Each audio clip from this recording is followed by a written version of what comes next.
Pour cette émission Tête de l'Art sur RV1, pour mon premier invité de cette émission, Fouzi Bouhaddi, qui est déjà en place.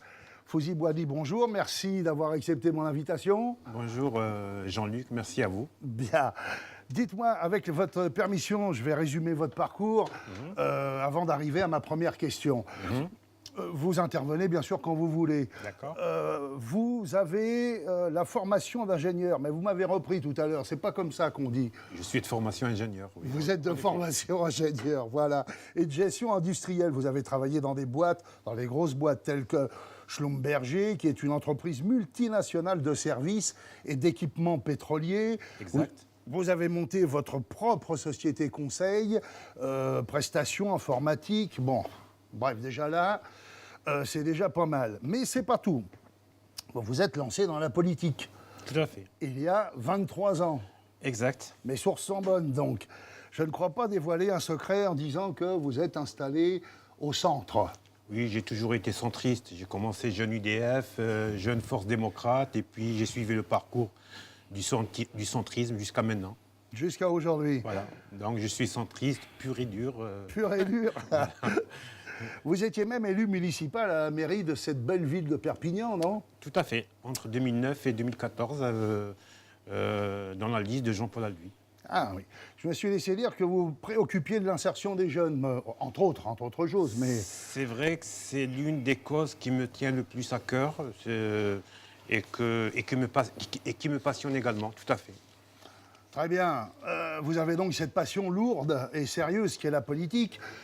Mais d'autres passions aussi, telles que la littérature, le cinéma, la nature, dont vous êtes un fervent défenseur, la nature.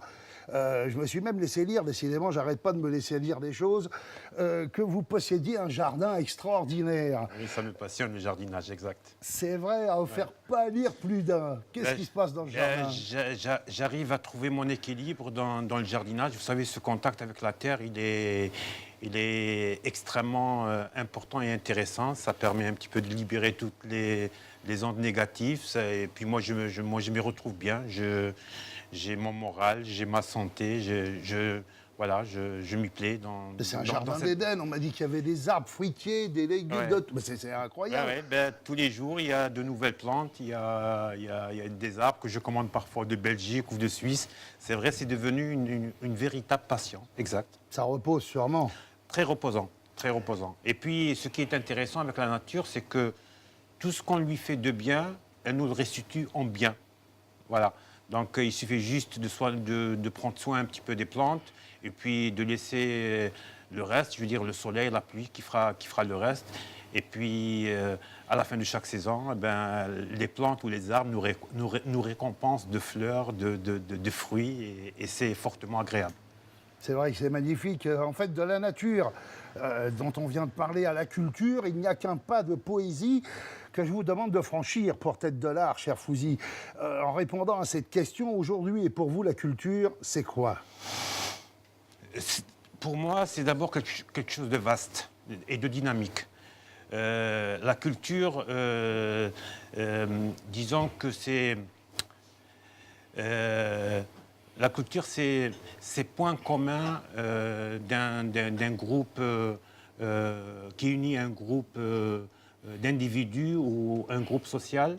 Ce n'est pas quelque chose de naturel. Ça ne relève pas de l'inné, mais ça relève de l'acquis. Alors, disons que, c'est-à-dire, ça s'apprend, ça se transmet, ça se produit, ça se crée. Je vous coupe, pardon, mais lorsque vous parlez de démocratisation de la culture, ça veut dire quoi, ça, la démocratisation? Oui. C'est pas facile à dire, je vous remercie beaucoup. Oui, c'est-à-dire que lors d'un précédent entretien, on avait discuté un petit peu et je vous ai dit en effet que pour moi, la culture ne mérite ses lettres de noblesse que si elle est partagée. Voilà. Et donc, alors souvent, on a tendance à réduire la culture aux lettres, aux arts, alors que la culture est vaste. Il y a plein de choses dedans. Il y a les arts, les lettres, c'est vrai, mais il y a aussi les sciences, les modes de vie, les croyances, les traditions, etc. Et puis, nos concitoyens français, à travers leurs origines, à travers leur vécu également à l'étranger, ils ont apporté énormément à la culture française. Voilà. Et donc, quand je parlais de partage et de démocratisation, c'est-à-dire que ça me gêne un peu que la culture soit uniquement synonyme de groupes sociaux, c'est-à-dire certains qui vont à l'opéra et d'autres qui font du rap, Oui, etc. c'est de l'élite. Voilà. Ouais, Et je moi, comprends. ce qui m'intéresse, c'est qu'il y ait des passerelles entre ces groupes sociaux, qu'il y ait des passerelles entre ces cultures, entre ces arts, etc., de telle manière à ce que tout le monde puisse en bénéficier. Parce que n'oublions pas une chose qui est très importante, c'est que malgré la diversité de notre culture, il est important qu'on ait un socle en commun qui doit unir toutes nos sociétés. Parce que l'un des objectifs justement de la culture, c'est de créer des liens sociaux au sein d'une société. Eh bien, dites donc, est-ce que vous pensez... Là, je suis épaté. Est-ce que vous pensez... Des liens sociaux, pardon. Oui. Est-ce que vous pensez que les régions défendent correctement la culture, c'est-à-dire les auteurs, les compositeurs, les peintres, les cinéastes, et en fait un petit peu tout ce qui fait la culture, y compris ce que vous venez de dire? Ou est-ce que vous pensez plutôt, je parle des régions, hein, puisqu'en fait c'est défendu région par région, ou est-ce que vous pensez que c'est mal redistribué ou distribué? Enfin, quelle est votre opinion là-dessus? Moi, je constate surtout qu'il y a un déséquilibre. Il y a un déséquilibre d'infrastructures culturelles. C'est vrai, je peux citer la ville de Perpignan, c'est le territoire que je connais le mieux. Oui, tout à fait, oui. Voilà. Il y a beaucoup de choses qui ont été faites. Moi, je ne suis pas le genre de personne qui a cette facilité de tomber dans le piège de la critique pour dire que tout est négatif, tout est noir. Voilà. Le tableau n'est pas totalement blanc ni totalement noir. Il y a des choses qui ont été faites, mais il y reste quand même pas mal d'insuffisances. On a inauguré dernièrement un musée, c'est super, très bien, je trouve que c'est quelque chose de positif. Maintenant, la grande question, c'est toujours comment valoriser ce patrimoine culturel, comment faire venir les différentes catégories sociales de la ville de Perpignan pour qu'ils puissent, disons, connaître ce patrimoine. Moi, ce qui me tient à cœur, c'est quoi? J'ai envie que la culture soit un peu partout. Et Soit populaire, tout simplement, bien sûr. Soit un peu partout dans nos cultures. Qu'on puisse donner la possibilité à tous les jeunes, qui soient auvernais, qui soient à l'est de Perpignan ou au sud de Perpignan, la possibilité de pouvoir accéder à ce patrimoine et de se familiariser avec ce patrimoine. Voilà. Donc, la région... Qu'est-ce que vous voulez que je vous dise? Disons qu'on peut faire mieux. On peut faire mieux. Je pense qu'il y a beaucoup de choses qui ont été faites en matière de culture, notamment à l'époque de Jean-Paul Albuy. Il faut dire les choses de façon juste et correcte. Mais ce n'est pas encore suffisant. Il y a encore d'autres choses à améliorer et à parfaire. Je vais continuer, je vais rebondir sur ce que vous êtes en train de dire, sur un problème qui, là, par contre, est national. C'est concernant les victoires de la musique. Je vous avais entendu parler de ça dernièrement, mais si vous me le permettez, je vais rapidement rappeler la polémique qui a fait couler beaucoup d'encre, hein, concernant Orelsan. Orelsan a gagné 3 trophées aux victoires de la musique, et ces victoires sont contestées bec et ongle, rapport à des textes de rap, je cite, honteux, orduriers, misogynes de 10 ans en arrière. Bon.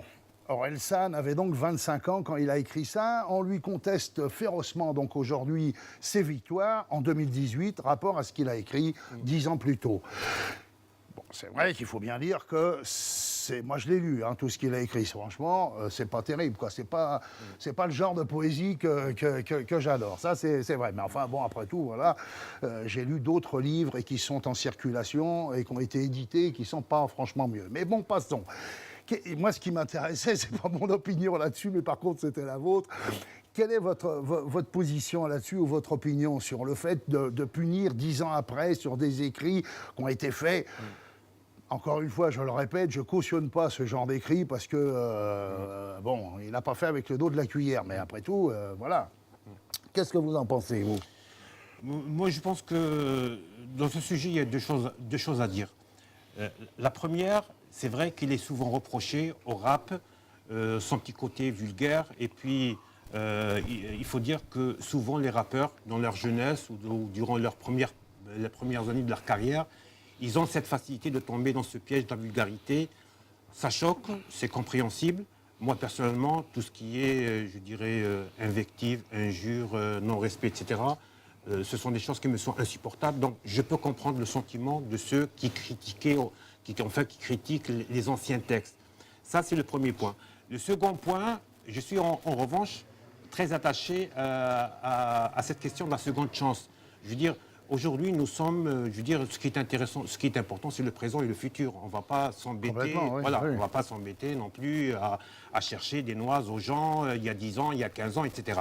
Les gens, ils ont le droit de changer, ils ont le droit d'évoluer, ils ont le droit de progresser et ils ont le droit de changer. Donc, que veulent-ils ces gens-là? Ils auraient aimé qu'il soit toujours comme il était ou plutôt qu'ils se réjouissent qu'il a changé parce qu'apparemment ses textes sont plus propres? Moi, je ne suis pas un spécialiste du rap. Je sais, comme tout le monde, j'ai vu à la télé le clip basique, simple, qui est plutôt original. Voilà. Mais je pense qu'il a le droit à sa seconde chance. Donc moi, c'est certain, je ne serai pas parmi ces gens-là pour signer cette pétition. Bah, d'autant plus, je me permets d'en rajouter ça. Enfin, je n'ai pas, encore une fois, c'est pas mon opinion qui compte, mais c'est plutôt la vôtre, et puis vous n'êtes pas le seul. Je veux dire que ça n'est pas pour ce genre de texte qu'on lui a donné ces trois trophées. Absolument, exactement. Donc, bon, maintenant... il y a quand même du mérite artistique qui a doit-il été porter ça pour toute sa vie? Tout est la question, parce que le droit à l'erreur, à ce moment-là, ça veut dire qu'il n'y en a pas de trop, quoi. Hein. Non, vous l'avez très justement dit. Moi, je partage votre opinion. Il a été récompensé pour une certaine œuvre artistique qui a plu, qui a été appréciée et qui mérite cette victoire. Puis voilà. Donc le passé, c'est le passé. On peut en effet regretter, déplorer certains textes, disons, qui avaient choqué. Et là, je comprends ils sont choquants, voilà, Fouzi, je vous l'assure. Voilà, Ça, je comprends les sentiments des gens. Voilà. Et franchement, je veux dire, encore une fois, sans être un spécialiste de la question du rap et des rappeurs, je sais qu'il y avait quelques petits passages dans des chansons, Saint-Valentin, oui, voilà.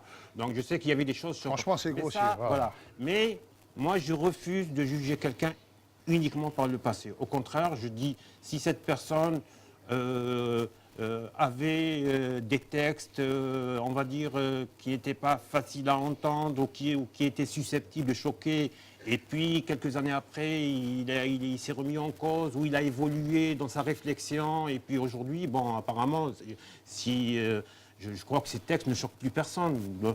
Voilà, il a évolué, bon... On ne va pas passer notre temps à juger le passé des gens. Ce qui est important, c'est le présent et surtout le futur. Le futur. Et moi, je pense que c'est le présent qui l'a récompensé. Et Exactement. on verra bien dans le futur. S'il retombait dans le même genre de délire, à ce moment-là, pourquoi ça n'a pas été dit tout simplement il y a 10 ans? Enfin, ceci n'engage que mon opinion. Un peu de tolérance, ça fera du bien à tout le monde, je pense, quand même. Surtout dans la culture, quand même. Qu'est-ce que ça veut dire? Beaucoup se sont trompés, des écrivains se sont trompés, beaucoup d'autres... Et je veux dire, il y a un moment donné... Et on a le droit de changer. On a le droit de changer d'opinion, d'idée, de religion, et tout ce que vous voulez. Voilà. Donc l'homme, il progresse dans sa vie. Voilà, il a le droit de changer, quoi. Eh bien, je vous remercie beaucoup, Fouzi Bouhaddi. J'avais beaucoup de questions pour vous, mais nous arrivons à la fin de notre entretien. Vous auriez aimé rajouter quelque chose ou on a fait le tour de beaucoup de choses quand même? Puisqu'on parle de la culture, peut-être un petit point très rapidement sur Johnny. Oui. Voilà, ce qu'on voit un peu partout là, à la télé, dans les médias, etc., c'est une véritable mascarade qui porte atteinte un petit peu à sa mémoire. Moi, je suis un fan de Johnny, j'aime beaucoup ce chanteur, j'aime beaucoup ses chansons. Et je déplore, je regrette tous ces déballages médiatiques qui portent atteinte à sa mémoire. Voilà, c'est tout ce que je voulais rajouter dans... On vous a entendu, Fouzi. Eh ben, écoutez, merci. Vous êtes prêté au jeu des ITV de Tête de l'Art. Merci à vous. Ça n'est pas facile parce que ça n'est pas vraiment véritablement votre fonction, mais c'est justement ce qui m'intéressait, c'était d'avoir votre avis sur la culture par rapport justement à votre fonction, à votre politique, à tout ça qui est extrêmement sérieux.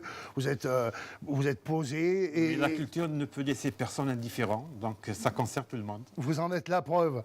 Et vous en êtes la preuve. Bonne continuation, Fouzi. Merci à vous. Et merci d'avoir été là.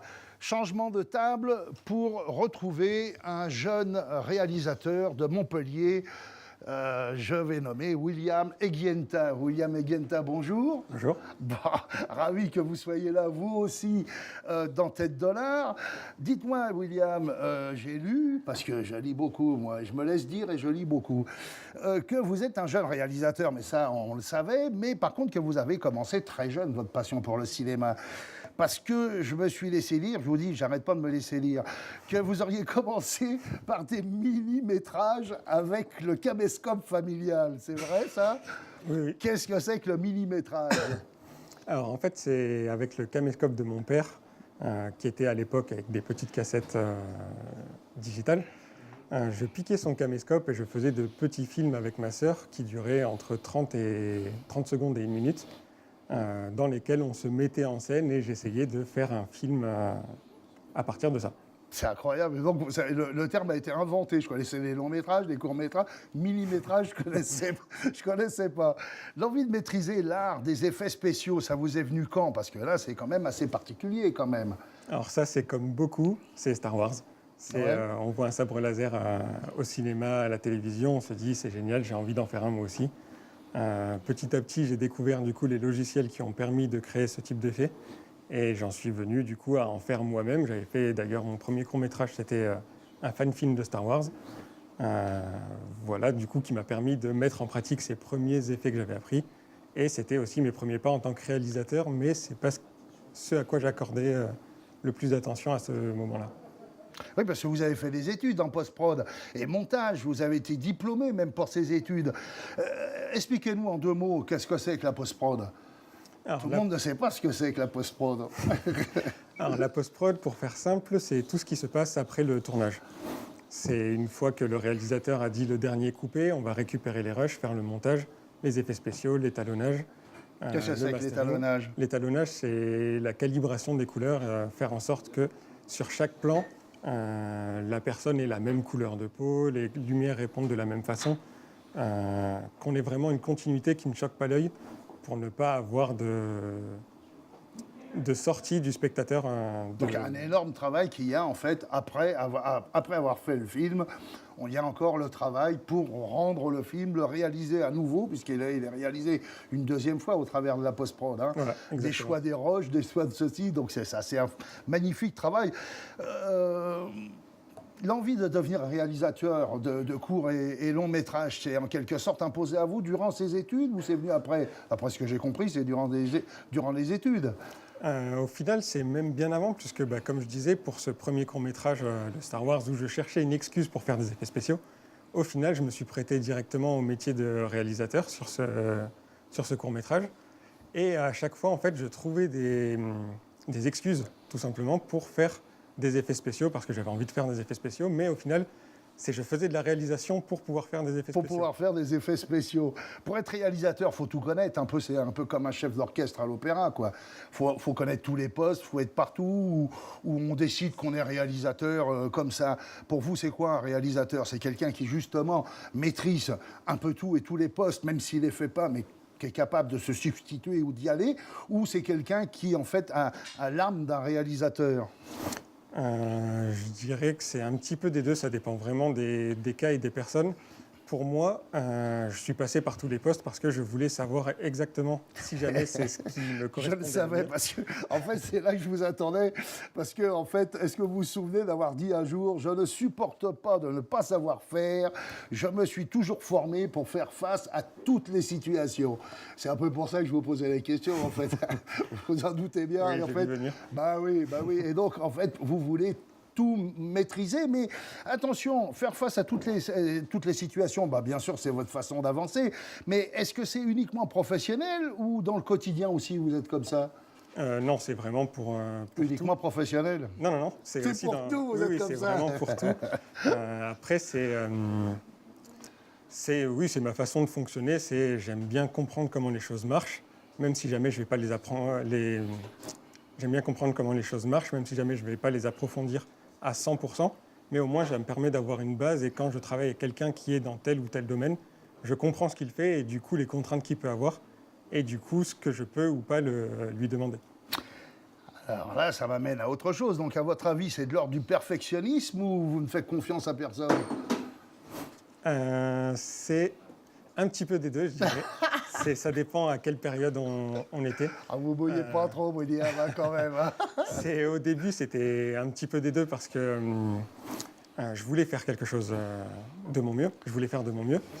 Mais j'avais aussi le problème de qui pouvait m'aider pour mes premières créations, sachant que je ne connaissais personne. J'apprenais moi-même et j'en demandais beaucoup aux gens. Ah oui, vous avez fait un boulot, d'après moi j'ai lu partout, vous avez fait un boulot sur vous-même et au niveau de votre travail, je veux dire, c'est colossal quand même. Vous êtes sur tous les fronts, vous êtes sur toutes...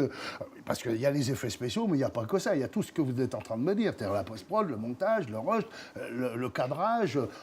Donc, je veux dire, c'est énorme, tout ça pour pouvoir dire, bon, bah, OK, je sais ce que je dis, je sais de quoi je parle et je peux parler d'égal à égal avec tout le monde. C'est un peu ça? C'est exactement ça, oui. Ben, vous voyez, il fallait me poser la question, je vous aurais répondu, William. On inverse les rôles.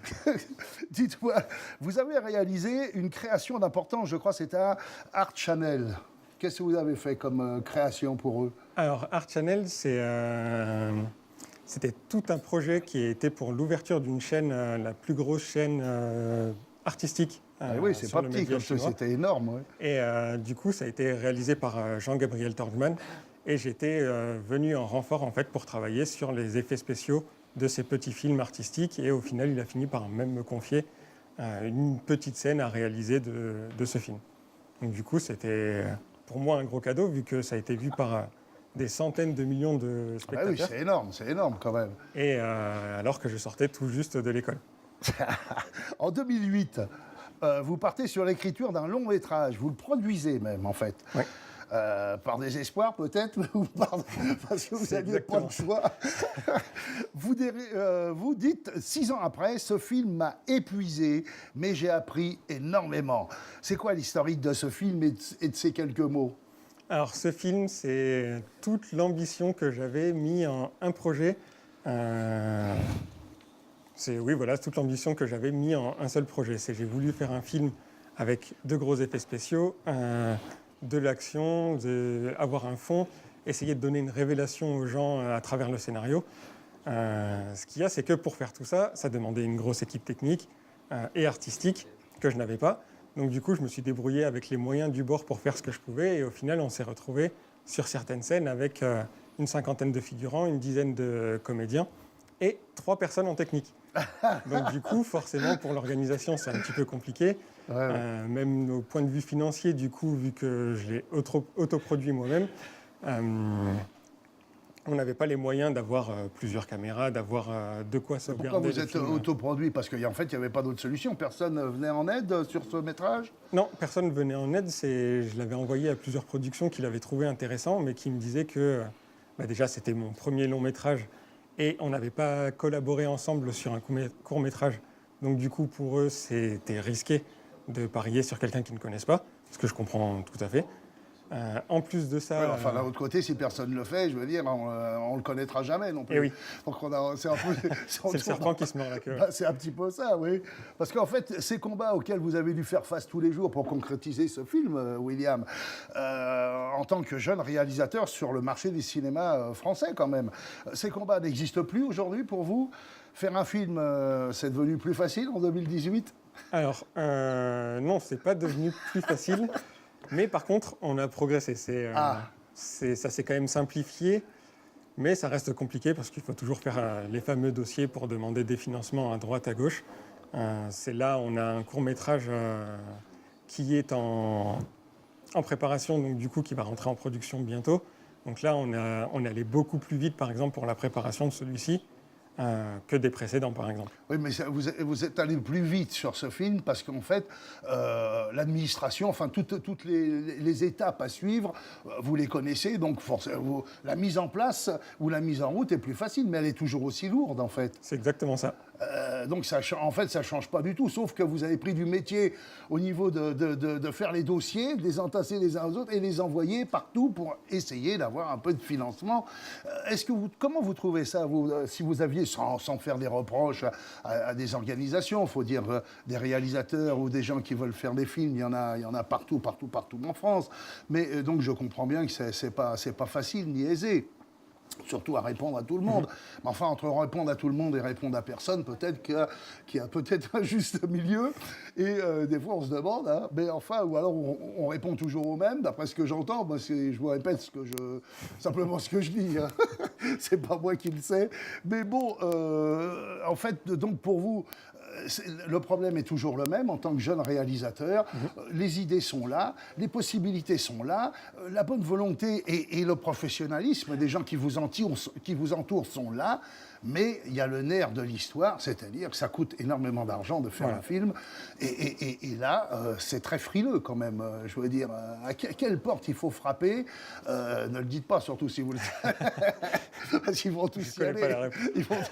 Mais il faut frapper à toutes les portes en espérant. Et bien souvent, on est obligé de faire en fait les premières démarches soi-même pour mettre devant le fait accompli en disant « Ah tiens, c'est pas mal ce qu'ils ont fait. Oui, mais enfin, on l'a fait tout seul. » C'est ça, en fait, c'est une des remarques que l'on m'a toujours fait et que l'on fait toujours, en fait, c'est on dit aux réalisateurs de ne surtout pas produire les films eux-mêmes. Mais ce qu'il y a, c'est que si jamais on ne produit pas ce film, personne ne veut le produire, on ne peut pas faire ses preuves et on n'a aucune chance d'être produit sur un prochain projet derrière. Donc moi, j'ai fait ce pari aussi, non seulement parce que ça m'amuse et ça me plaît, j'ai besoin de concrétiser mes projets, mais aussi parce que ça me permet d'avoir une vitrine et de montrer...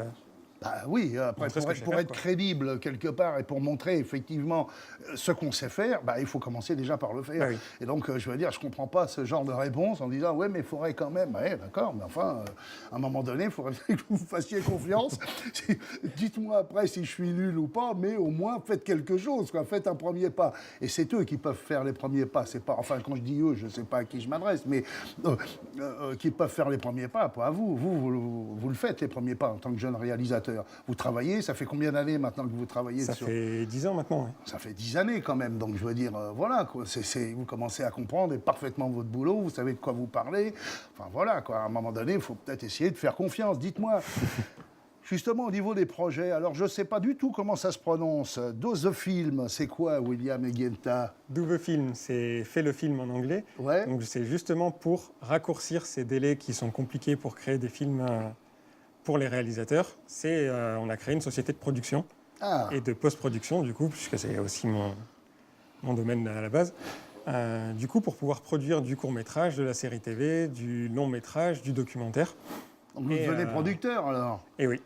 Je l'étais déjà sur certains projets, du coup, avec les projets que j'ai autoproduits. Ouais, j'ai aussi été producteur exécutif dernièrement sur une série que j'ai réalisée pour le CHU de Nîmes. Donc, c'était une série de 15 épisodes, 15 fois 2 minutes, sur les normes de sécurité dans les hôpitaux. Mais du coup, ça permet de faire des premiers pas dans la production et de mieux comprendre encore l'engrenage et de pouvoir produire nous-mêmes notre propre contenu ou le contenu de d'autres réalisateurs. Là, j'ai déjà quelques propositions de réalisateurs qui sont inconnus dans le monde du cinéma et qui ont pourtant des idées qui sont fantastiques et que j'aimerais les aider à les développer. Et donc alors, à ce moment-là, vous allez vous retrouver à la place de ceux qui vous ont répondu. C'est ça. Donc, vous allez leur dire, oui, ben, enfin écoutez, on ne vous connaît pas suffisamment. Non, vous n'allez pas faire ça. Non, justement, non. L'idée, c'est justement l'inverse, c'est d'être beaucoup plus souple et de faire, en fonction de nos moyens, évidemment, mais de notre mieux pour aider leur donner une chance d'exister, voilà, et d'avoir quelque chose, même si c'est pas exactement, mais enfin c'est là, quoi. Une maison de prod, c'est une maison de prod. Je sais bien que c'est pas facile pour eux non plus, mais enfin on peut pas non plus toujours miser sur des projets, voilà, faramineux. 12 films, ou 12 films, je ne sais pas comment on prononce, William. Double film. Comment? Double film. Fais Bravo. le film en anglais. Vous voulez me faire remarquer que je parle mal l'anglais, c'est ça? Vous voulez me faire un Non. cours? Bon, dites-moi, c'est quoi ça? Parlez-moi de ça, 12 films. Alors, Double Film, c'est justement le raccourci, on va dire, que l'on a créé pour produire des films plus rapidement. C'est une société de production, du coup, et de post-production, pour permettre aux réalisateurs et à moi-même de créer, du coup, de mettre en forme nos projets beaucoup plus rapidement, que ce soit du court-métrage, du long-métrage, de la série télévisée, du documentaire, du film artistique ou autre.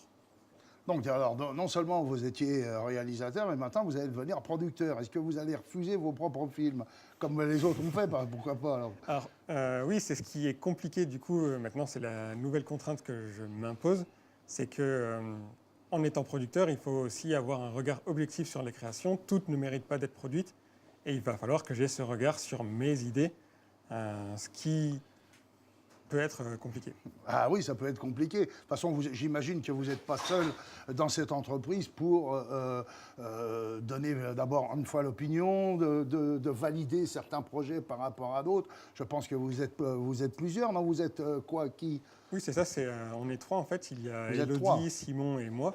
Donc Élodie qui est la présidente de la société et qui est régisseuse sur les tournages. Simon qui est photographe et directeur de la communication. Et moi-même, du coup, réalisateur et chef des projets. Ah oui, quand même. Bon. Et alors, à partir de là, les projets, une fois que vous les avez, quelqu'un vient vous voir, vous dit, bon, voilà, j'ai un projet, j'ai ceci, j'ai cela. Est-ce que vous reprenez son projet si, malheureusement, il n'est pas réalisable, en tous les cas pas comme il le pensait? Comment ça se passe avec lui? Parce que si c'est pour dire exactement la même chose que ce que vous avez vécu pendant des années, je veux dire, c'est peut-être pas sympa pour les prochains réalisateurs. Et non, c'est vraiment pas l'idée. L'idée, c'est vraiment... une bonne idée peut venir de n'importe qui. Et du coup, on va aider cette personne. À partir du moment où elle arrive avec une bonne idée, on va l'aider à la concrétiser. Là, on a déjà un court-métrage qui va rentrer en production bientôt. Ah oui? Et peut-être un second d'ici cet été. Du coup, parce qu'on a reçu de bonnes idées qui méritent d'être mises en pratique. Et du coup, on travaille dessus de la manière la plus intelligente possible pour que ce soit faisable et faisable rapidement. C'est encore une casquette que vous prenez en plus. Et vous allez vous arrêter où comme ça, William? Parce que vous avez commencé au départ avec la caméra de la famille et là, vous terminez avec une boîte de prod. Je veux dire, et vous réalisez. Voilà, c'est quand même... C'est pas courant, on va dire quand même, William, non? Ça se démocratise de plus en plus. Il y a de plus en plus de réalisateurs qui font aussi du montage, qui font leur propre mise en image, qui font leurs propres effets spéciaux.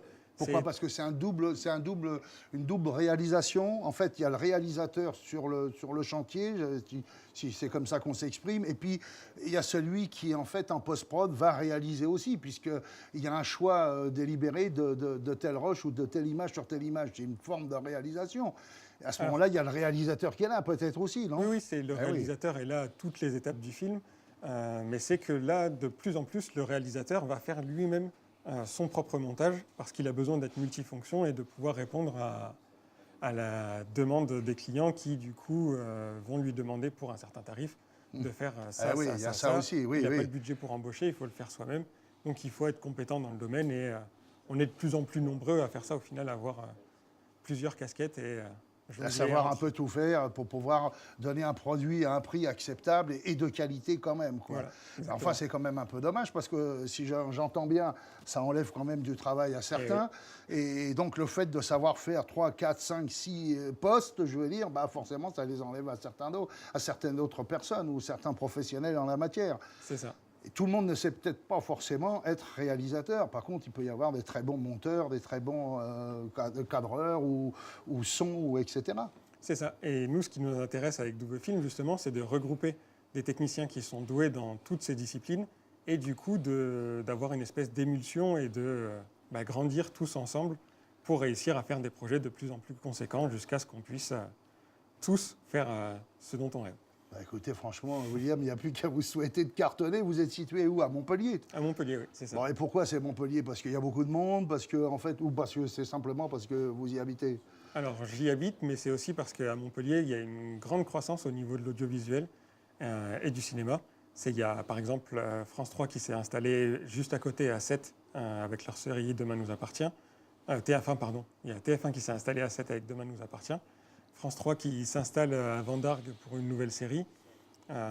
Du coup, il y a de plus en plus d'opportunités de grosses productions qui arrivent dans la région et ces productions travaillent beaucoup avec Paris. Ils viennent tourner ici et exportent. Et nous, ce qu'on aimerait, c'est faire en sorte de les retenir. De les retenir et de tout travailler faire. des gens de la région et que... Les gens d'ici, et Voilà, voilà, ils viennent exactement. juste avec ce qu'ils ont besoin et tout est sur place, tout est... Voilà, Bah, faut monter des studios maintenant parce que c'est tout ce qui vous manque maintenant. c'est le projet. Ah, d'accord, c'est dans la suite. C'est dans la longue liste. Il faudra revenir nous voir pour ça. Écoutez, nous arrivons au terme de notre entretien. William, j'ai été ravi de parler avec vous. Moi aussi. Et puis que vous m'expliquiez un petit peu tout ça. En tous les cas, surtout que vous l'expliquiez aux téléspectateurs, c'est pas forcément évident. On voit la casquette de réalisateur, on s'imagine un fauteuil avec vous savez, la casquette américaine et un gros cigare, et en fait, c'est pas ça du tout, quoi. Et non, Vous fumez pas. je filme pas. Ça doit et être j'ai ça, pas là. de casquette non plus. Bon. Vous en avez plusieurs de casquettes. Écoutez, donc merci pour votre présence sur Tête de l'Art. Nous allons continuer à vous suivre, bien sûr, sur RV1 et puis sur le site. Je suppose qu'il va y avoir un site pour 12 films, non? Oui, bien sûr, c'est douvefilm.fr. Bah voilà. Donc, je vais me tourner maintenant vers... Au revoir, William, et à Au très revoir, bientôt. merci. Vers Pascal Oriot, qui est à quelques minutes de son émission littéraire qui s'appelle Alors comment? Sur la route du livre ou non? Moi, je pensais plutôt... Enfin, mon choix allait plutôt dans l'entre-deux livres. Entre deux livres, mon cœur balance. Voilà. C'est quoi? C'est un nouveau concept d'émission? Oui, alors, ben justement, là, pour cette première, je voulais commencer par le début. Et pour moi, le début, c'est le plaisir de la lecture. Et le plaisir de la lecture, il s'acquiert dans l'enfance. Donc, pour commencer, pour sortir un petit peu des chroniques littéraires classiques, ben pour commencer, voilà, je vais commencer avec une maison d'édition, un auteur et un illustrateur de livres jeunesse. Patatras. Il n'y a pas que Patatras. Hein, il y a Ah ben, c'est toute ce que une, je vois, moi. voilà. Ah, il y a le Chaperon Rouge et le Dragon de Chine. Voilà, il y a toute une série en fait de romans, d'animations, de livres magnifiques, mais vraiment. Ce sont donc vos invités. Voilà, tout à fait. Écoutez, oui, allez-y, Pascal, dites-moi tout. Donc voilà, je voulais. Alors, ils ont une double casquette puisqu'ils sont auteurs, illustrateurs et en plus fondateurs d'une maison d'édition. Voilà. Donc je pense qu'ils ont énormément de choses à nous apprendre et sur cette route, hein, entre deux livres, on va apprendre plein de métiers qui sont très importants. C'est donc le thème de votre émission. Tout à fait. Je vous dis à tout à l'heure, Pascal. l'heure. Et pourquoi je vous vois d'ailleurs? Je ne sais pas du tout. À tout à l'heure, Pascal. Davy Kilembe, bonjour. Je vais vous passer le micro parce que moi j'en ai un déjà. Moi. C'est toi, je t'en prie. Eh ben tiens, ça c'est gentil. Merci infiniment. On peut se tutoyer si tu veux. Oh bah écoute, oui, je préfère. Moi j'ai le tutoiement facile, surtout entre artistes. Davy Kilembe, alors là, vous avez pu le voir, si sur les scènes, là je suis obligé de prendre ma feuille parce que c'est impossible, j'ai jamais vu ça. Quand je suis allé sur ta bio, j'ai dit, ça s'arrête où à un moment donné, ça s'arrête quand? Donc je vais essayer d'être le plus bref possible, c'est pas facile. Vous avez pu le voir sur les scènes des Nuits de Champagne, Musicales de Bastia, Festive Art, Déferlante d'Argelès, Jazz Zèbre, Francophonie de La Rochelle, Semaine de la chanson française de Bamako, en première partie de Francis Cabrel, Tété, Arthur H, Cali, San Severino, Trio, De Palmas, Anis, Yannick Noah. Je reprends mon souffle, nombreux prix sont... Non, j'arrête là, les nombreux prix, je ne peux pas les dire, il y en a trop au bout d'un moment. Moi, j'ai qu'un seul mot à dire. Bonjour, Davy Kilembe, et merci d'être ici. Franchement, merci infiniment. Combien d'albums de sortie, Davy? 6. 6 albums. Il faut que je parle dans le micro. Oui. En fait, on ne l'entend pas, mais l'autre derrière, vous savez, D'accord. eh ben lui, il l'entend. Ah ok. Bonjour, l'autre derrière Bonjour, avec il est le... inconnu, il est là-bas. Et j'ai lu que tu faisais partie de cette génération de cuisiniers, donc c'est un peu drôle, mais c'est comme ça, mais c'est très poétique, je trouve, qui n'hésitent pas à marier les saveurs. Non, je cuisine vraiment. hein. Tu cuisines aussi? Oui. Ah oh. Donc là, tu vois, c'était pas pour rien. Donc j'ai lu que tu faisais partie de cette génération de cuisiniers qui n'hésitent pas à marier les saveurs autour d'un ingrédient noble, l'honnêteté. Moi, je trouve ça fabuleux. L'honnêteté en musique, c'est quoi, Davy? Ah, dis donc.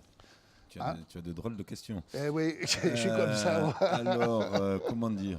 Je ne sais pas. En fait, déjà, j'aurais plutôt tendance à me méfier des personnes qui vont s'auto-proclamer honnêtes, quoi.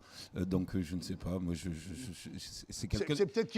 C'est pas moi qui l'ai dit. C'est pas ça, toi c'est qui l'as. quelqu'un Non, qui l'a non, dit. on l'a dit Alors, sur toi, mais j'avais pourquoi trouvé est-ce ça qu'ils ont dit joli. ça Ouais, je sais pas. Ils ont trouvé honnête. Peut-être un peu parce que, comme William tout à l'heure, un peu au début forcé par les choses, mais maintenant par choix, je fais un petit peu les choses moi-même directement. Je t'autoproduis tout ça. Et du coup, il n'y a pas tellement de filtre entre Voilà, le tu n'as pas public. fait de compromis, tu as fait les choses que tu ressentais Peut-être véritablement. Peut-être que c'est ça. Mais c'est une forme d'honnêteté. Voilà. Moi, je suis assez d'accord avec ça, parce que quand j'ai lu un petit peu par où tu es passé, tout ce que tu as fait, tout ce que tu as pondu, j'y trouve une forme d'honnêteté, je veux dire, une honnêteté intellectuelle, une honnêteté de musicien. Et pour moi, c'est comme ça que je l'avais entendu. Ah, si c'est toi qui le dis, alors. Mais oui, bah, de toute façon, il n'y a que toi et moi. Donc alors, Parfait. ça peut être que moi. Et puis l'autre, là, de l'autre côté. Et oui, c'est vrai, mais lui, il dit rien. Il dit rien, il est gentil, Skander. Danser avec les mots, c'est aussi... d'ailleurs, je crois que c'est le titre d'un album, ça, non? C'est danser les mots. Danser les mots. Pardon, danser les mots. Non, mais tu n'es pas le premier ni le dernier. J'ai tout vu. J'ai vu même plusieurs. J'ai vu danser EZ, danser ER. J'ai vu, bon. Oui. C'est quoi, en fait? C'est quoi? Danser les mots, danser ER ou danser. ER. Voilà, donc c'est le verbe à l'infinitif. C'est ça. C'est aussi s'amuser avec les mots, comme tu sais le faire d'ailleurs, puisque tu t'amuses avec les tiens, t'aimes assez ça. Mais tu le fais aussi, mais pas seulement avec les tiens, tu le fais aussi avec ceux de Brassens, j'ai entendu ça. Brassens, c'est qui pour toi? Alors, c'est marrant que tu fasses le lien, parce que en fait, le titre Danser les mots vient de Brassens. Ah. En fait, il disait que certains s'évertuent à faire danser les foules avec la musique, et lui essaie de faire danser les mots. Essayez. Et puis, bon, sans prétention aucune, je m'évertue d'essayer de continuer comme ça dans ce Et chemin-là. Brassens, oui, Et c'est sinon, quand même Brassens, en fait, on a... on a un spectacle avec mon ami Jean-Paul Cyr, accordéoniste, en duo, autour du répertoire de Brassens, qu'on tourne depuis une dizaine d'années. On en a enregistré une partie, on pense en enregistrer encore, c'est une œuvre inépuisable. Et donc, on prend beaucoup de plaisir à chanter ces chansons. Et puis, c'est un maître. Pour moi, c'est une référence. Tu te les appropries. Hein. J'ai écouté, par exemple, j'en ai écouté quelques-uns quand même. Parce que ça, c'est pareil. Alors là, on commence à mettre le nez dedans. C'est un peu comme le chocolat, quoi. On met le nez dedans, on finit toute la boîte. On écoute Kilembe sur Brassens et on termine tous les morceaux. Donc, j'ai fait tout YouTube où il y avait Kilembe avec Brassens. Il y en a que j'ai adoré, comme celle-là, La non-demande en mariage. Alors ça, moi, j'ai trouvé ça vraiment avec un tempo, un rythme, une manière de l'interpréter. Et parce que c'est important pour un musicien de quand on reprend en fait un morceau, de pouvoir se l'approprier. Mais après, c'est dangereux aussi, parce que s'approprier quelqu'un comme Brassens, c'est pas facile. Mais j'ai trouvé franchement, d'abord que tu y allais. Je vais parler à un moment parce que tu parles beaucoup quand même. Mais moi, je suis même payé pour ça. Je suis payé. C'est une question, ça. C'est une question. Moi, j'ai trouvé formidable. Non, c'est une constatation. Je voulais te faire un compliment là-dessus. C'est quelque chose. Vraiment, j'ai trouvé Brassens, vraiment, et toi, c'est... En fait, c'est très simple. Les chansons de Brassens, ce sont, comment dire, c'est du travail d'orfèvre. Donc, en fait, les chansons sont terminées. Enfin, pour ceux qui écrivent des chansons terminées, une chanson, c'est pas... On ne sait jamais vraiment quand est-ce qu'on l'a terminée. Brassens, lui, les chansons sont vraiment terminées. Chaque article, chaque note est sous-pesée, et puis s'il est là, c'est qu'il y a une raison. Et du coup, en fait, c'est assez simple finalement, puisque les chansons sont là. Il suffit de respecter le texte, la mélodie, le tempo. C'est jusqu'au tempo. Si on veut ralentir ou accélérer une chanson de Brassens, on s'aperçoit que le débit des mots en fait a défini un tempo qui est là. Si on l'accélère ou qu'on le ralentit un tout petit peu, ça n'est plus la chanson. Il suffit de respecter la chanson et puis et puis d'être, comment dire, honnête, c'est ça? Honnête. Ben oui, ben tu vois qu'on y arrive à Voilà. cette honnêteté. Je veux dire, et c'est beaucoup ont fait des reprises, ont fait des choses comme ça. Bon, des fois, elles sont pas à se rouler par terre de plaisir. Là, franchement, moi, je trouve que tu pouvais pas mieux trouver comme artiste que quelqu'un comme Brassens. Brassens, c'est un monument, c'est énorme à tous les niveaux, de sa pensée philosophique, de sa manière de vivre et de ses chansons, quoi. Je veux dire, donc c'est colossal. Moi, je trouve que ça te va magnifiquement bien. Merci. Mais c'est pas ça que tu vas nous chanter aujourd'hui. Non, Qu'est-ce que tu vas nous interpréter? je vais vous chanter le maillot à poids du meilleur grimpeur. J'ai adoré ça. C'est vrai? Ah, je trouve ça. t'a plu? Ah oui, franchement bien. Mais est-ce qu'on aura droit quand même à un tout petit bout après? C'est ma petite demande perso. De la non-demande en mariage, comme ça, gratuit au moins. Je peux faire là, tiens-moi le micro si tu veux. C'est vrai? Maintenant. Oh, alors j'arrive, formidable. Alors là, en direct, mesdames et messieurs, nous avons Davy Kilembe qui va. Il se trouve que je préfère chanter que parler. Ça tombe bien. Ouais.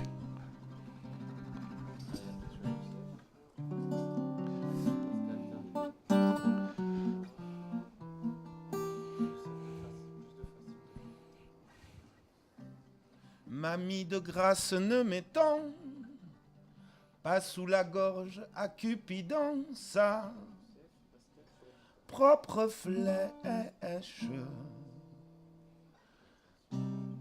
Tant d'amoureux l'ont essayé, qui de leur bonheur ont payé ce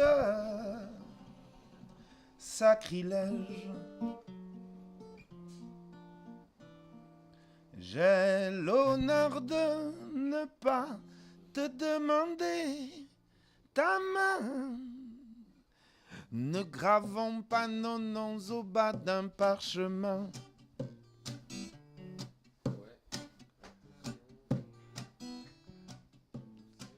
Laissons le champ libre à l'oiseau, nous serons tous les deux prisonniers. Sur parole, au diable les maîtresses qui attachent les cœurs au queue des casseroles. J'ai l'honneur de ne pas te demander ta main. Ne gravons pas nos noms au bas d'un parchemin. Ne gravons pas nos noms au bas d'un parchemin. Ne gravons pas nos noms au bas d'un parchemin. Yeah, bravo. Davy, merci infiniment. C'est extraordinaire. Tu ne pouvais pas me faire plus plaisir que ça. Oui, vraiment. On va t'écouter maintenant sur cette chanson. Donc, c'est le coureur, le maillot du coup. Le maillot à poids du meilleur grimpeur. Écoute, ça, bon. On va t'écouter maintenant là-dessus. Je m'en vais là-bas? Oui, tu t'en vas là-bas. Et sous les applaudissements, bien évidemment, du public et de tout le Shannon. Merci infiniment.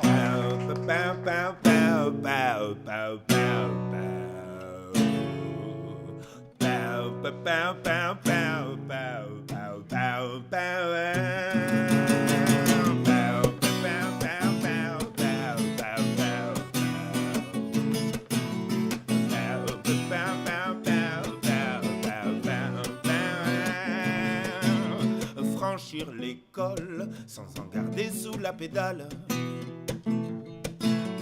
Quelle idée folle, faut croire que ça sert à que dalle. Les caravanes, les klaxons au bord de la route, la tramontane et les concurrents qui se shootent. Mais qu'est-ce qu'on ferait pas pour gagner son beurre? Le maillot à poids du meilleur grimpeur.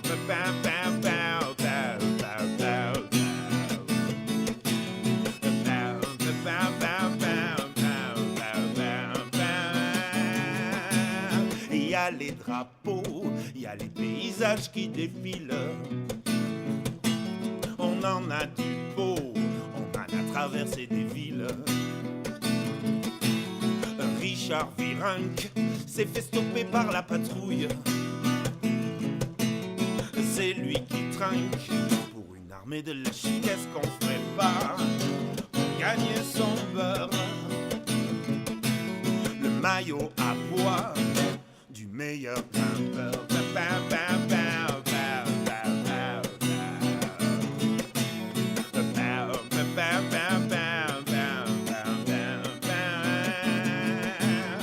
Dans les hauteurs, vers le sommet de la montagne,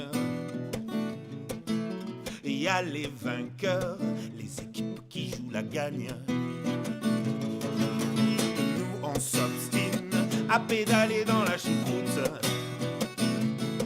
On mouline, on patine sur des chemins semés de doutes. Mais qu'est-ce qu'on ferait pas pour gagner son beurre? Le maillot à pois du meilleur grimpeur.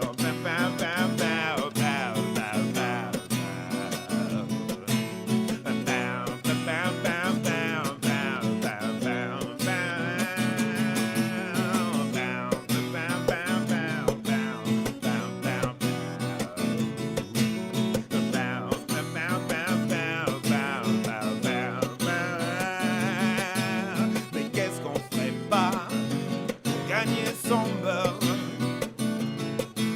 Le maillot à pois du meilleur grimpeur.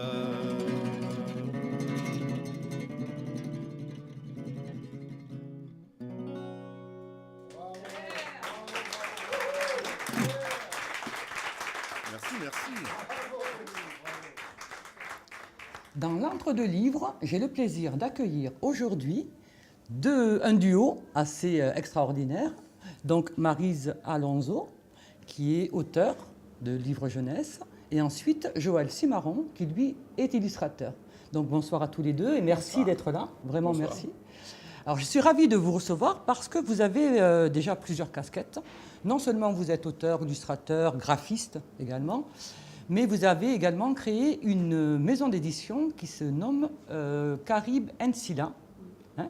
Donc j'aimerais savoir d'abord d'où vient cette idée et comment vous avez créé cette maison d'édition, parce que ce n'est pas une aventure classique non, quand même. On ne s'est pas levé un matin en disant tiens, on va faire une maison d'édition. Voilà, on a des parcours respectifs. Lui vient de l'illustration, il en parlera. Moi, je viens de la librairie. Et un jour, on a eu ensemble, on se connaissait bien sûr avant, on a eu une idée de collection qui n'existait pas, comme je connais bien le secteur jeunesse, qui n'existait pas au secteur jeunesse. Et une collection donc, qui propose de mélanger des contes classiques avec des contes du monde. Alors ça paraît un peu fou cette idée, mais voilà, on s'est lancé sur un premier livre dont le titre est Barbe Bleue et Compé Lapin.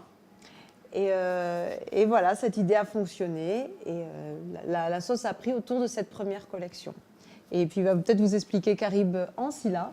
Oui, alors c'est bien, ouais. en fait c'est Caribe & Scylla, donc c'est comme les deux monstres de la mythologie grecque, hein, vous voyez, donc il y a Caribe d'un côté et Scylla, donc c'est une épopée, c'est une aventure, hein, l'aventure d'Ulysse, et c'est ce qu'on propose aux enfants en fait. Alors quand on a effectivement créé cette société, enfin cette maison d'édition, on a eu envie de faire un parcours assez inédit, de proposer ce parcours-là aux enfants, donc d'aller voir des monstres, hein, des monstres sacrés.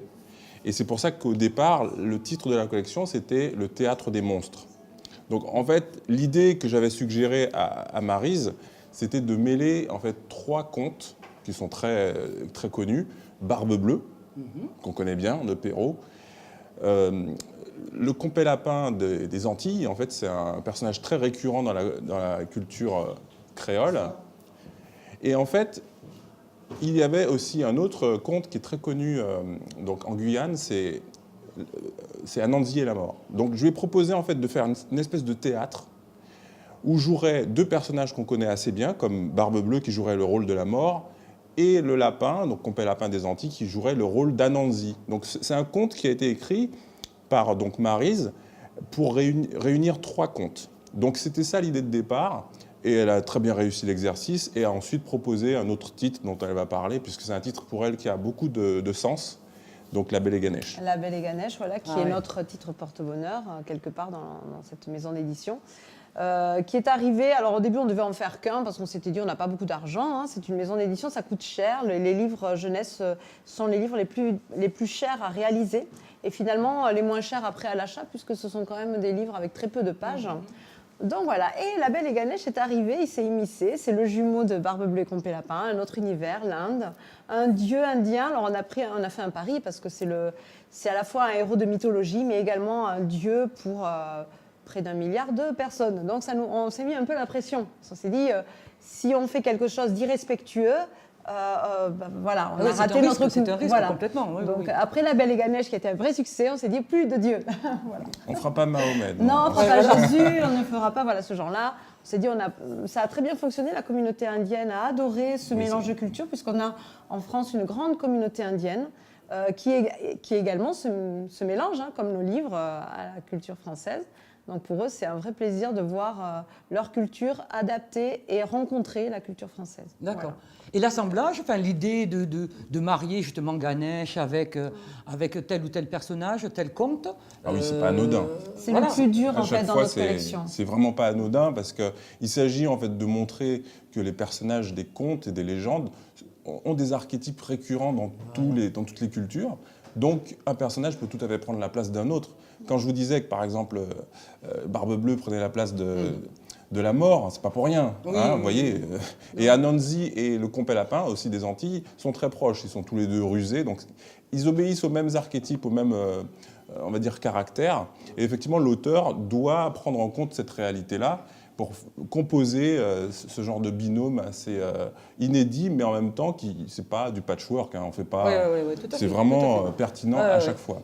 Par exemple, vous pouvez voir aussi ce titre qui est très très parlant, hein, puisqu'on a Petit Pousset et le Minotaure, Minotaure. forcément, puisque le Petit Pousset va être perdu dans le labyrinthe cette fois. Hein, vous voyez, c'est pas dans la forêt, mais dans un labyrinthe.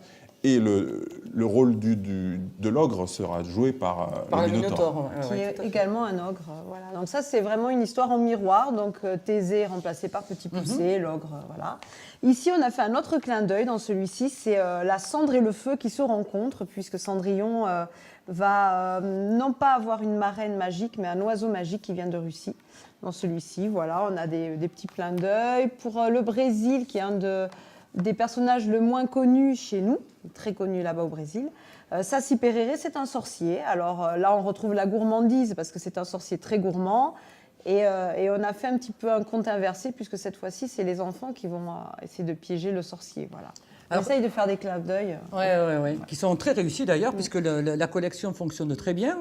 Vous en êtes à 11 ou 12 titres 12, Le 12e est en 12e est en voilà, cours, oui, c'est voilà, ça. voilà.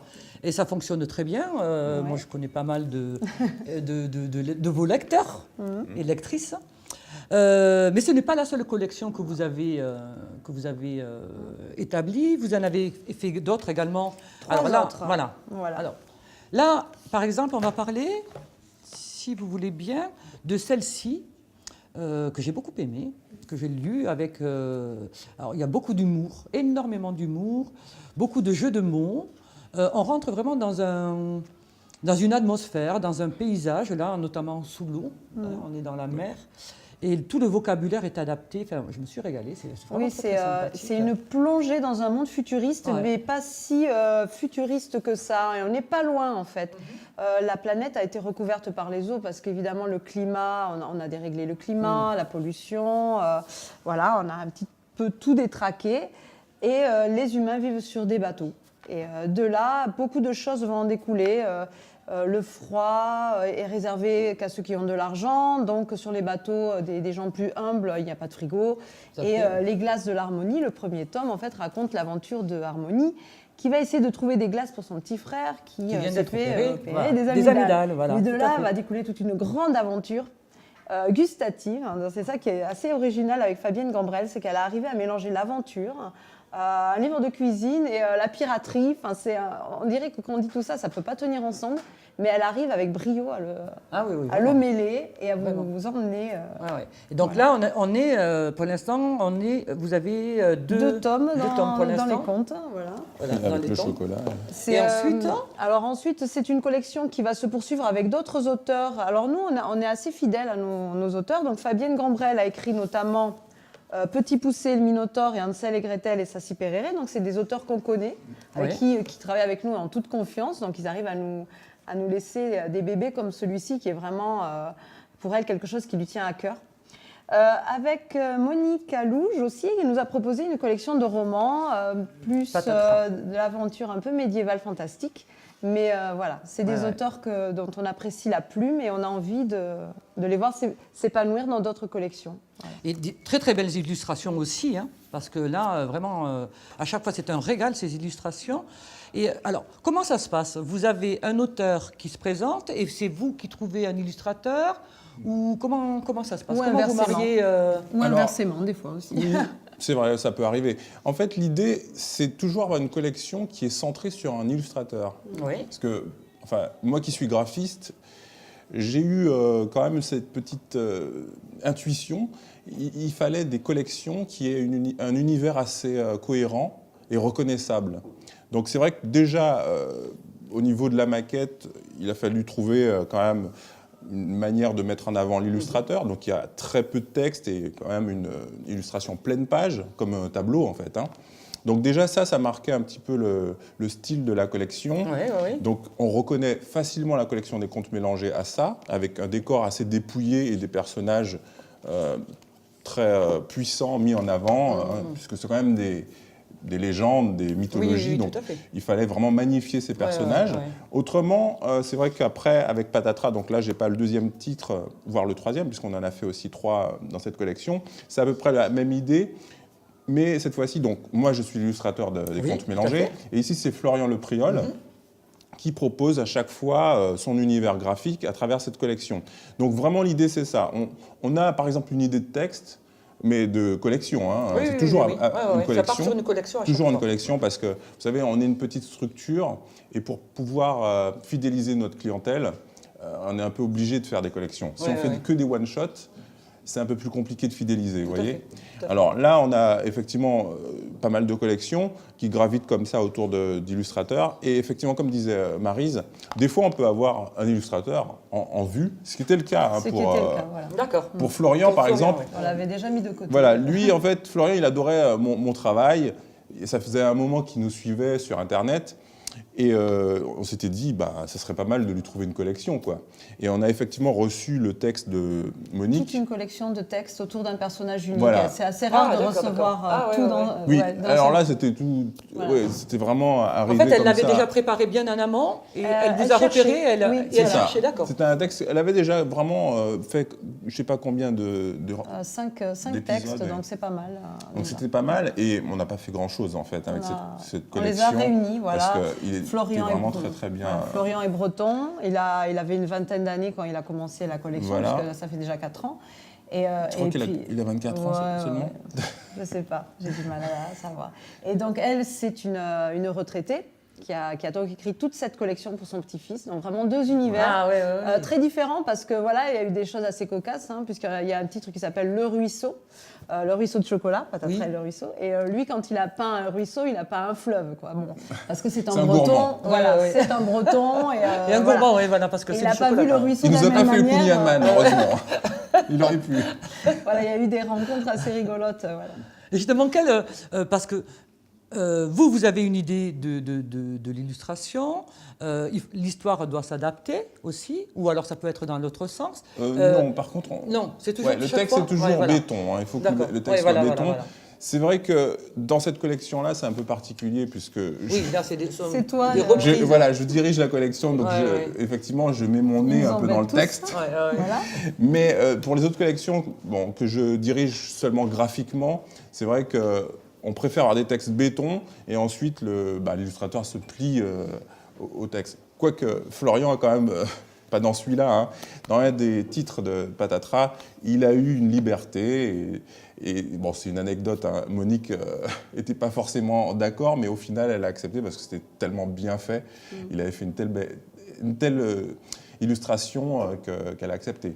Mais voilà, en général, on essaye quand même de partir de textes assez bien écrits. Ouais. D'accord. Ah, voilà. Et donc, dernière collection, Odysseus. Donc là, nous sommes partis sur les légendes. Voilà, les légendes, sans mélange avec d'autres cultures, mais vraiment plutôt, on prend des légendes très anciennes, limite oubliées, comme la celle vulgarisation. de Saint-Georges, San Jordi, et on les réactualise avec une écriture contemporaine et des illustrations contemporaines. Voilà.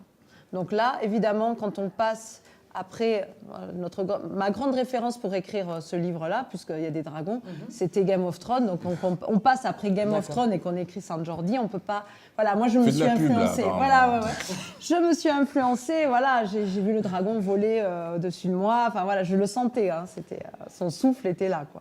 Ah, c'est magnifique. En tout cas, les Donc, illustrations, ça plaît beaucoup, l'histoire. Marine Gosselin pour les illustrations. Et là, vous en êtes quand même, il faut le signaler, vous êtes bientôt à votre 10e anniversaire. Oui, voilà, Ah oui. 10 ans. Oui, Donc bientôt, ouais. 10 ans pour une maison d'édition, c'est important. Ouais.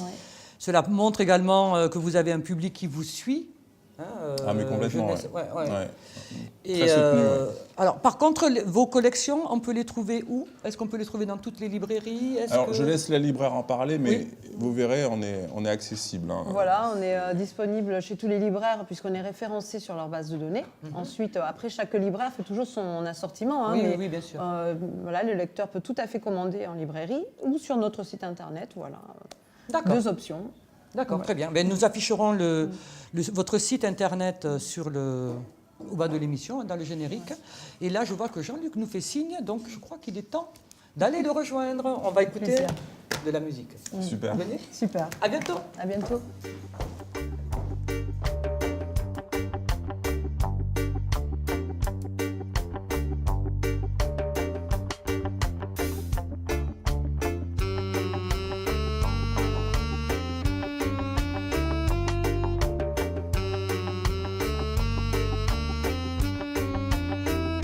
Certains se pensent rois, d'autres se disent king. Beaucoup sont pour le yang, d'autres préfèrent le ying. Se croient au-dessus des lois en créant swag et feeling. Sévissent au monde entier, mais devant le fils, ils descendront du ring. Ils régalent leur gang grâce à leur bling bling. Certains croient au Big Bang, d'autres s'amusent, gros ça swing. Fument dans des bangs et se baladent en string. Voilà la propagande à Babylone, rien n'est clean. Petit homme, mais que fais-tu là? Sors de cette route, mène au vampire. Petit homme, paraît-il là? Passe ou pépette la vie en jouant la guitare. Petit homme, mais que fais-tu là? Sors de cette route, mène au vampire. Petit homme, non, non, non, non, non, non, non, non, non, non.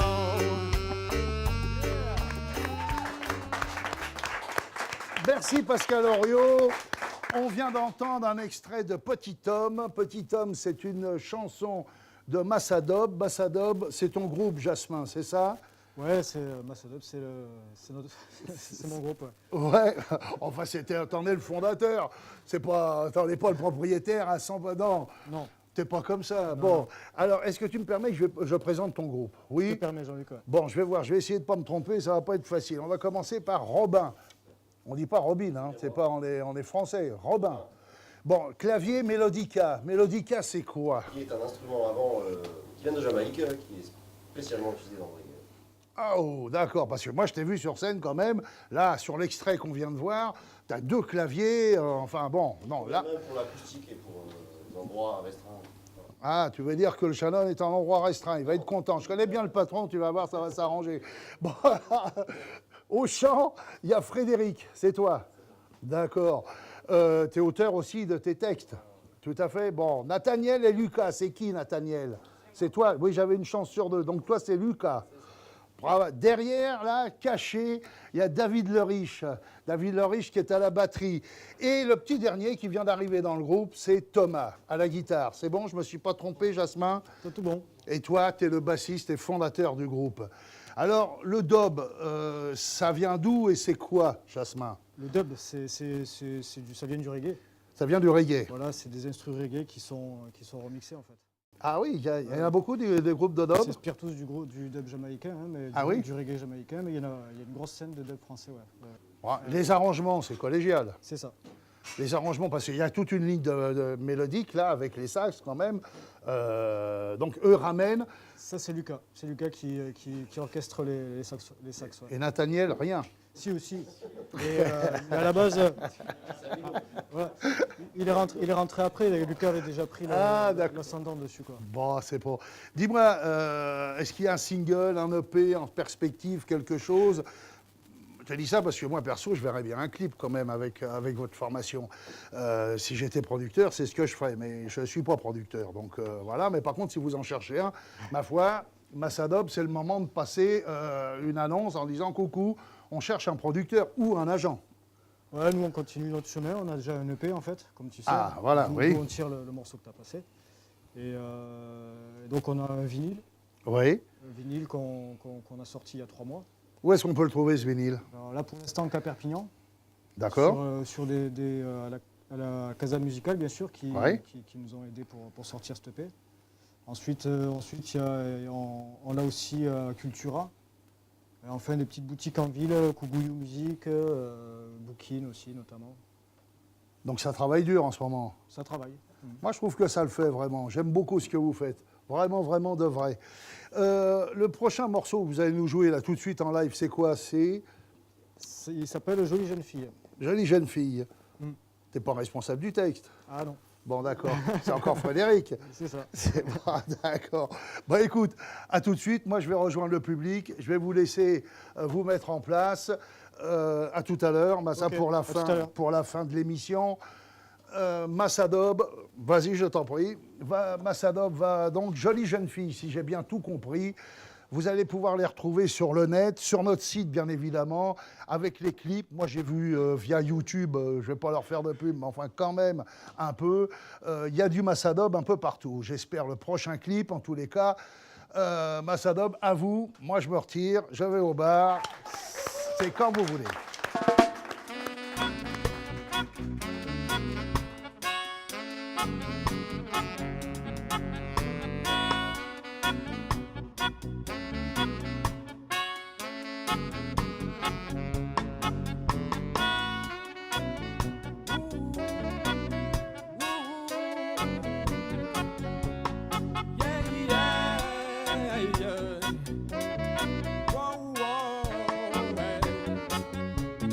Jolie jeune fille, ne t'empresse pas de grandir.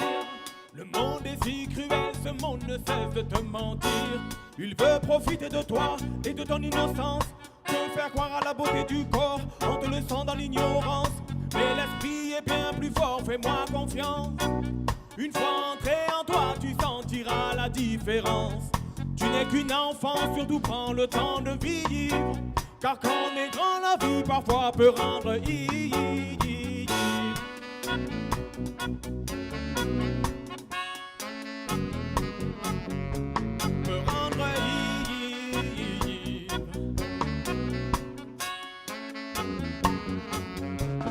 Jolie jeune femme, un bon conseil, reste toi-même.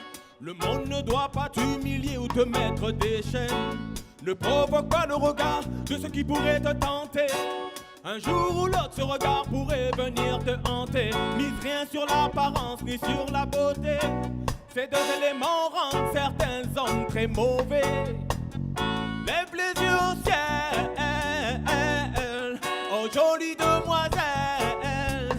Jolie jeune fille, jolie jeune femme, jolie belle dame, qui protège sa ligne, qui protège sa flamme, qui protège son âme.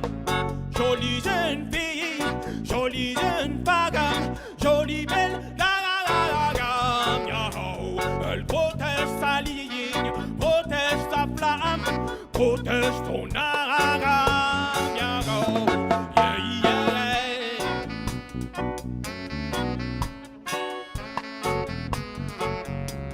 Protège son âme.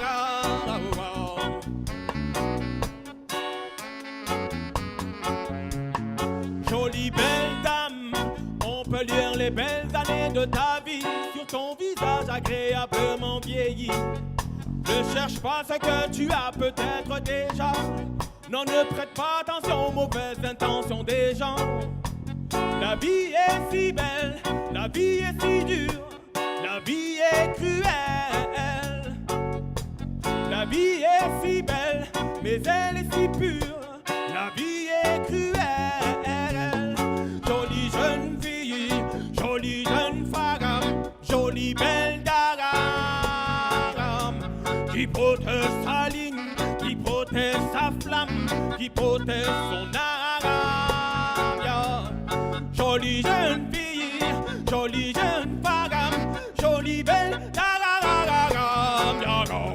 Elle protège sa ligne, protège sa flamme, protège son âme.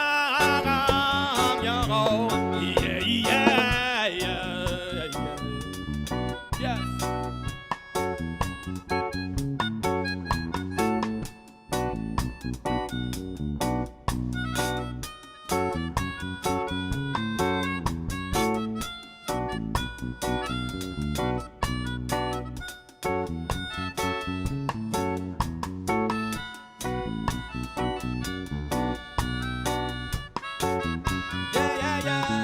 Jolie jeune fille, jolie jeune femme, jolie belle dame, qu'elle protège sa ligne, qui protège sa flamme, qui protège son âme. Jolie jeune fille, jolie jeune femme, jolie belle dame, elle protège sa ligne, protège sa flamme, protège son âme.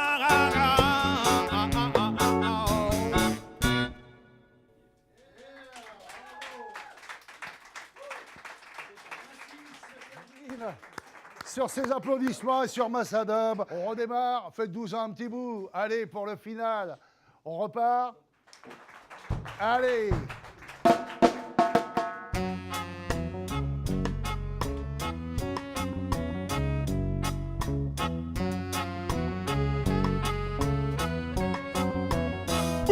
Certains se pensent rois, d'autres se disent king.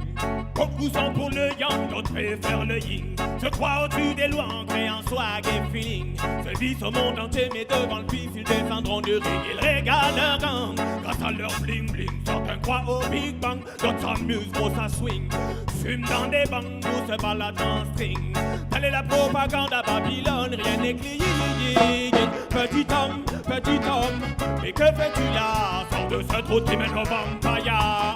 Petit homme, paraît-il là? Pas sous pépette la vie en jouant la guillara. Petit homme, mais que fais-tu là? Sors de ce trou qui mène au vampire.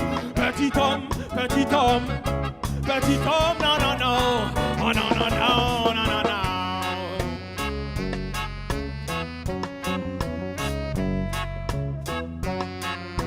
Yeah, yes. Question. Penses-tu un jour trouver le bonheur au milieu de ces villes? Je parle de ce qui te prend au cœur parce qu'il te rend débile. Leur amour, gloire et beauté, voilà ce qu'ils proposent comme deal. Dis-leur à mes frères que la parole reste indélébile. Tu cherches la foule, prends le soleil comme un reptile. Attention à la foudre qui frappe et qui kill Bill. Oh, retournons à Zion, méditer le retour du Messie, le conquering lion. Hey, petit homme, mais que fais-tu là? Sors de ce trou qui mène au vampire. Petit homme, paraît-il là? Pas sous pépette la vie en jouant la guillara. Petit homme, mais que fais-tu là? Sors de cette route qui mène au vampire. Petit homme, non, non, non, oh, non, non, non, non, non. La tête de l'art, cette première émission. Vous pouvez retrouver tous les artistes de cette émission sur notre site RV1, bien sûr, à l'adresse radiovision.com. N'hésitez pas à nous laisser vos commentaires. À tout bientôt, j'espère, et bye bye.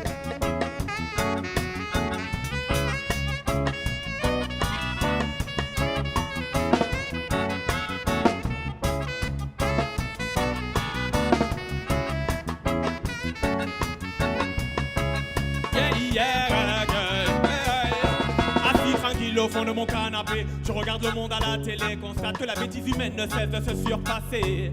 La politique et les polémiques ne cessent de nous pourchasser. Tracé comme un peu comme le gibier qui ne fait que passer. J'ai parfois l'impression de ne pas être de ce monde. Illogique et irréel, en 2 mots, en 2 secondes. Je regarde par la fenêtre, certains sont tristes et immondes. Ce n'est pas leur faute, je leur en veux pas car ils sont guidés par des ondes. Quand je prends une bouffée d'air, c'est le souffle à Lucifer. Une surpollution infecte causée par les vapeurs de l'enfer. Aujourd'hui, s'il est bien clair que nos vies l'on meurt en un éclair, beaucoup ça demande comment faire sans être obligé de se taire. Yeah, yeah, yeah. Oh, oh. Non, non, non, non, non, non. Petit homme, et que fais-tu là? Sors de cette route, maintenant, vampire. Petit homme, paraît-il là? Place au peuple d'orgueil en jouant la guillaga. Petit homme, mais que fais-tu là? Sors de cette route, maintenant, vampire.